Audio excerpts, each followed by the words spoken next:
If a woman loves you and you put her to work, she enjoys her day a lot better.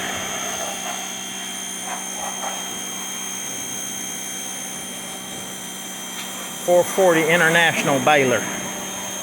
Brand new tires. $500 worth of tires and tubes.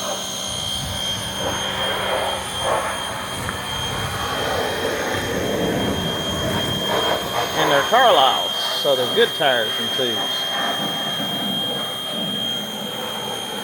I've got a small video of loading it up.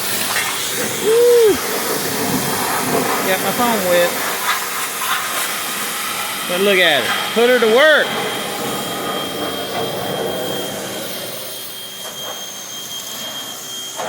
It's supposed to have 440 right there.